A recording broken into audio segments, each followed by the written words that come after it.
ಪ್ರಿಯ ವೀಕ್ಷಕರೇ ನಮಸ್ಕಾರ. ನಮ್ಮ ಹಳ್ಳಿ ಸುದ್ದಿ ಯೂಟ್ಯೂಬ್ ಚಾನಲ್ಗೆ ಸ್ವಾಗತ.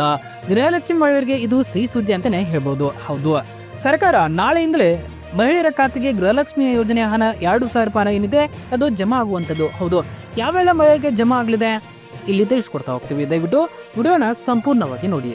ಹಾಗೆ ನಿಮ್ಮ ಖಾತೆಗೆ ಇಲ್ಲಿವರೆಗೆ ಎಷ್ಟು ಕಂತುಗಳು ಜಮಾ ಆಗಿದೆ ಎಂಬುದನ್ನ ನಮ್ಮ ಕಾಮೆಂಟ್ ಬಾಕ್ಸ್ ಅಲ್ಲಿ ತಿಳಿಸಿ. ಹಾಗೆ ಇದರ ಜೊತೆಗೆ ನೀವು ನಮ್ಮ ಚಾನಲ್ ಅನ್ನ ಸಬ್ಸ್ಕ್ರೈಬ್ ಆಗಿಲ್ಲ ಅಂತಂದ್ರೆ ಈ ಕೂಡಲೇ ಸಬ್ಸ್ಕ್ರೈಬ್ ಆಗಿ, ಹಾಗೆ ಪಕ್ಕದಲ್ಲಿರುವ ಬೆಲ್ ಐಕನ್ ಕ್ಲಿಕ್ ಮಾಡಿ ಆಲ್ ಅಂತ ಸೆಲೆಕ್ಟ್ ಮಾಡಿ. ರಾಜ್ಯದ ಪ್ರತಿ ಮನೆ ಯಜಮಾನಿಯರಿಗೆ ಹೊಸ ವರ್ಷಕ್ಕೂ ಮುನ್ನವೇ ರಾಜ್ಯ ಸರ್ಕಾರ ಗುಡ್ ನ್ಯೂಸ್ ಒಂದನ್ನ ಕೊಟ್ಟಿದೆ. ಹೌದು, ಸೋಮವಾರದಿಂದಲೇ ಪ್ರತಿ ಮನೆ ಗೃಹಲಕ್ಷ್ಮಿಯರ ಖಾತೆಗಳಿಗೆ 1ನೇ ಕಂತಿನ ಹಣ ಬಿಡುಗಡೆ ಮಾಡುವುದಾಗಿ ಸಚಿವೆ ಲಕ್ಷ್ಮೀ ಹೆಬ್ಬಾಳ್ಕರ್ ಅವರು ತಿಳಿಸಿದ್ದಾರೆ. ಮಾಧ್ಯಮಗಳೊಂದಿಗೆ ಮಾತನಾಡಿದ ಅವರು, ನಾನು ಯಾವಾಗಲೂ ಕಂತು ಅಂತ ಹೇಳ್ತೇನೆ, ತಿಂಗಳ ಹೆಸರು ಹೇಳಲ್ಲ. ಈಗಾಗಲೇ ಆರ್ಥಿಕ ಇಲಾಖೆಯವರು ನಮಗೆ 24ನೇ ಕಂತಿನ ಹಣ ಬಿಡುಗಡೆ ಮಾಡಿದ್ದಾರೆ. ಸೋಮವಾರದಿಂದ ಅಂದ್ರೆ ಡಿಸೆಂಬರ್ 27 ಮುಂದಿನ ಶನಿವಾರದ ಒಳಗೆ 24ನೇ ಕಂತಿನ ಹಣ ಬಿಡುಗಡೆ ಆಗಲಿದೆ ಅಂತ ತಿಳಿಸಿದ್ದಾರೆ. ರಾಜ್ಯದ 1.26 ಕೋಟಿ ಗೃಹಲಕ್ಷ್ಮಿಯರ ಖಾತೆಗೆ ಸೋಮವಾರದಿಂದ 24ನೇ ಕಂತಿನ ಹಣ ಬಿಡುಗಡೆ ಆಗಲಿದೆ ಎಂದಿರುವ ಸಚಿವರು ಫೆಬ್ರವರಿ ಮತ್ತು ಮಾರ್ಚ್ ತಿಂಗಳ ಹಣ ಬಿಡುಗಡೆ ಮಾಡುವ ಬಗ್ಗೆ ಸ್ಪಷ್ಟನೆ ನೀಡಿಲ್ಲ. 2 ತಿಂಗಳ ಗೃಹಲಕ್ಷ್ಮಿ ಹಣ ಬಾಕಿ ಉಳಿಸಿಕೊಂಡಿರುವ ಬಗ್ಗೆ ಈಚೆಗೆ ನಡೆದ ಕ್ಯಾಬಿನೆಟ್ ಸಭೆಯಲ್ಲಿ ಸಿಎಂ ಸಚಿವರ ಮೇಲೆ ಗರಂ ಆಗಿದ್ದರು.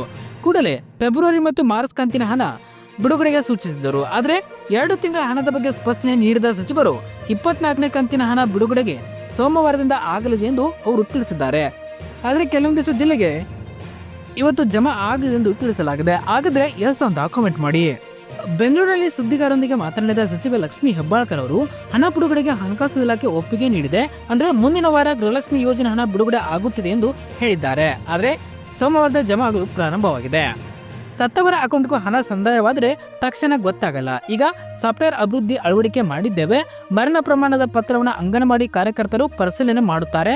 ಮೃತರ ಖಾತೆಗಳಿಗೆ ತಪ್ಪಾಗಿ ಸಂದಾಯವಾಗಿರುವ ಹಣವನ್ನು ವಾಪಸ್ ಪಡೆಯುವ ಹೊಣೆಗಾರಿಕೆಯನ್ನ ಕೆಲ ಬ್ಯಾಂಕ್ಗಳಿಗೆ ಸೂಚನೆ ಕೊಟ್ಟಿದ್ದೇವೆ ಎಂದು ಅವರು ಹೇಳಿದ್ದಾರೆ.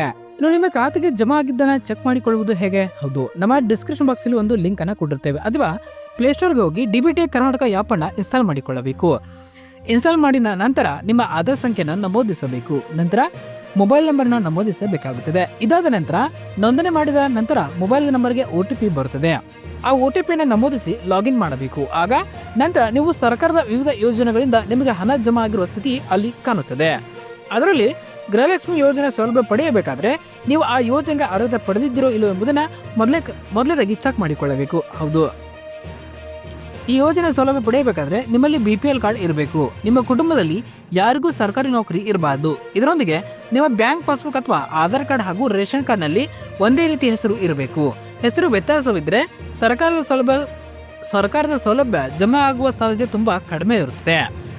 ಮುಖ್ಯಮಂತ್ರಿ ಸಿದ್ದರಾಮಯ್ಯ ಅವರ ಮನಸ್ಸಿನಲ್ಲಿ ಬೆಳಗಾವಿ ಜಿಲ್ಲೆ ವಿಭಜನೆ ಮಾಡಬೇಕು ಎಂಬ ವಿಚಾರವಿದೆ. ಆಡಳಿತಾತ್ಮಕ ಅನುಕೂಲತೆ ಮತ್ತು ಅಭಿವೃದ್ಧಿ ದೃಷ್ಟಿಯಿಂದ ಜಿಲ್ಲೆ ವಿಭಜನೆ ಆಗಬೇಕಿದೆ. ಹಾಗಾಗಿ ಮುಖ್ಯಮಂತ್ರಿ ಚರ್ಚೆಯನ್ನ ನಡೆಸಿದರು.